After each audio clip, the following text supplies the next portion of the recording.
I live in East Tennessee. I go zone blah.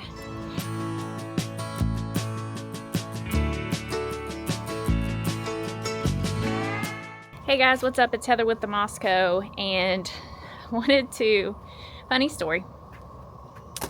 I filmed a video yesterday and I started to film another one, and it was way too chaotic out here and my brain was not in the right place. So I had an extra cup of coffee today so that we could take care of this. But I usually film me doing these containers. I like you to see me doing the same things over and over, to see the different ideas that I have and the different reasonings, because I think that's helpful maybe. I don't know. It's helpful to me. I learn something every time I do it. I need to water that. But I quickly put this together and I didn't film it, so I wanted to just sit down and take some sweet time to go over what we did. Again, this channel is called The Moscow. On this channel, we are all about not doing things perfect, working with what you have, just trying stuff and seeing what works for you. The idea being that I don't always have the right growing conditions, and I don't want that to hold me back from trying and seeing what I can get. Maybe things won't be as productive as they could be, but the moral of the story is, here on this channel, we are all about just trying stuff and coming along for the journey so that we can learn together. I live in East Tennessee. I go zone blah. This is a zone 7B, very close to 7A. Like, it's like right on the borderline. So that's what we're dealing with here. These pots are next to this door, which is the door I go in and out of every single day. It is the most used door, the highest visibility area. I should probably and would like to do something to enclose this trash can, because nothing quite says Garden Oasis like a giant bright blue trash can, but it's also very convenient to just take your trash out the door and put it right there. So we have these pots here. I've had these here for several years. There's 4, the big one, and then 3 small ones. There used to be 6 because there used to be 2 small ones in between, but I found that it was a little too much, so I took those away.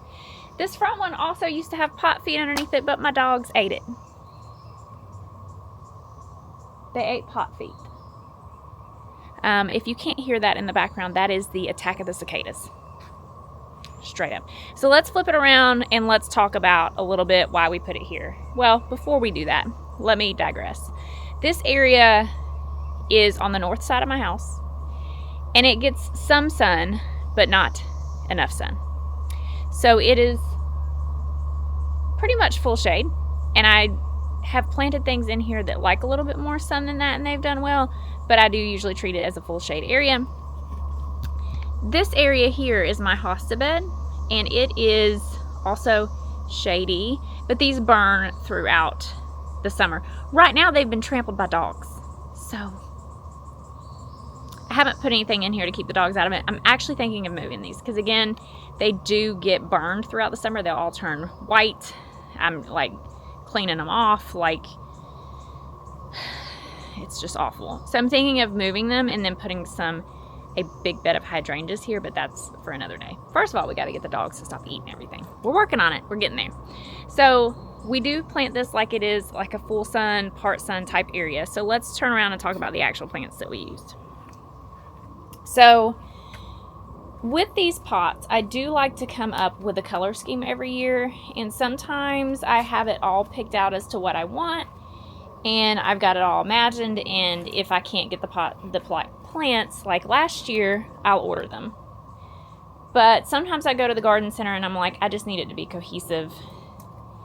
I have put ferns in here. I have done reds, greens, yellows, and blue foliage plants in here. Ferns would do well in here, and throughout the year I think sometimes let's just do all ferns, let's just do all hydrangea, but I always come back to some kind of mixed container because it just adds so much interest. And again, this is the highest traffic area of my home.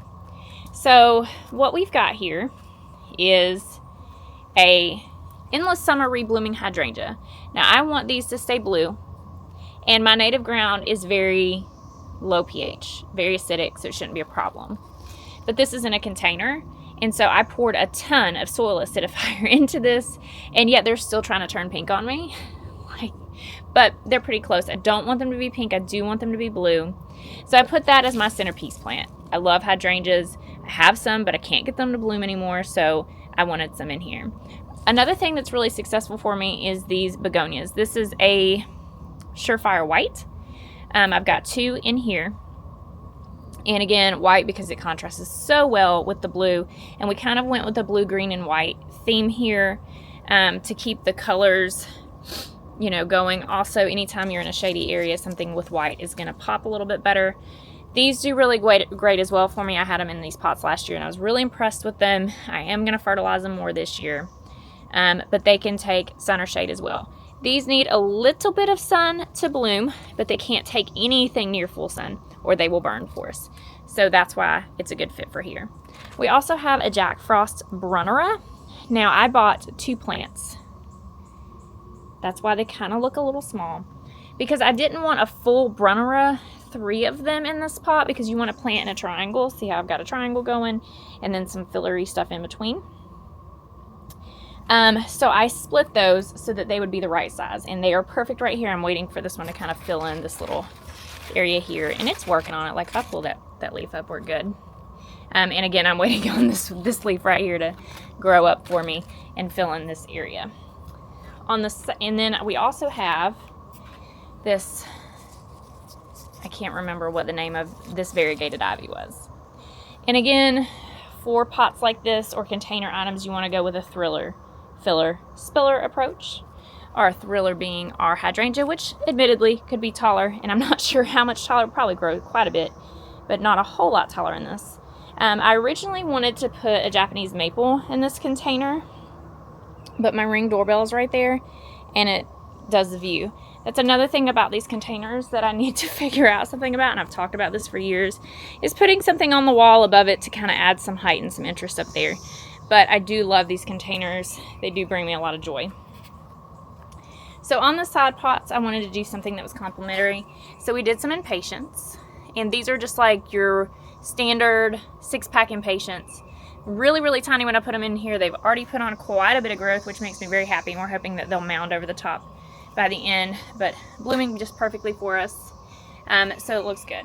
So again, the idea here being I wanted to go with a color scheme. I think I'm going to do a video this winter about color schemes for containers, so that you can get some idea. I do need to replace my pot feet. Really sad they ate them.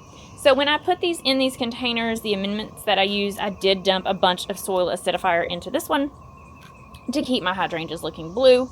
I also put in some Proven Winners continuous release fertilizer in all of these containers, and some compost because I wanted them to get plenty of food. This is not on drip, but my water hose is like right there around the corner, and it's very easy. Like before I go to work, if I see that it looks dry, like this one I'll probably do today, just throw some water in there real quick. No big deal. These are really easy to keep maintenance because they're right here in front of my face, and I won't forget about them.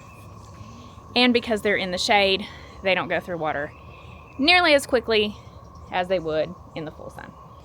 So that's those containers. Again, comment below if you want a video this winter about like common, easy color combinations. There's a couple things that I go through around here and kind of a theme I'm going through for my garden, and I do like super saturated bright colors. We do live in the woods, so super saturated bright colors show up so much better for us.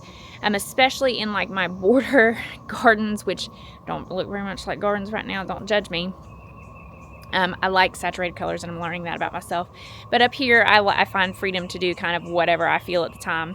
And like I say, sometimes you'll go in and you'll have a plan. Like last year, I saw a picture of something, and I was like, I want that in those containers by my garage. And when I couldn't find the sweet potato vine, which by the way, same sweet potato vine that I had a special order last year, 2 flats this year. Like first thing when I saw them, I was like, I would take those with me. But sometimes I just go to the garden center and try to pick out things that look good together. So comment below if you want a common color scheme guide to kind of make it easier on you. And this is the containers for this year. So I'm very, very happy with them. I'm excited with how they look. Another thing that I kind of hover around is obviously based upon my accent. I'm pretty southern right here. Yeah, I like sweet tea, cornbread. I cook in a cast iron skillet. You know what I'm saying? Stuff like that. So I like to go Southern Garden, and I realize that hydrangeas grow everywhere, but to me, a big hydrangea is just Southern Garden, and I love it. So anyhow, that's going to be it for me in these containers. I just want to do a video and talk about them since I didn't plant them up in front of you. Again, I put a ton of amendments in these soil. I do not change out the soil in my pots every single time. I usually just take out, like these small pots, when you pull out the plants, all the soil is going to come with it anyhow. So obviously I replace those. But if it doesn't come out on its own, I do not replace it. I just recharge it. Unless there was a problem. Like if I had a bug problem or a fungus problem, or if a snake jumped out at me, I'd probably burn the place down. So that is going to be it for me in this video. Thank you guys so much for watching, and we will see you in the next one. Bye.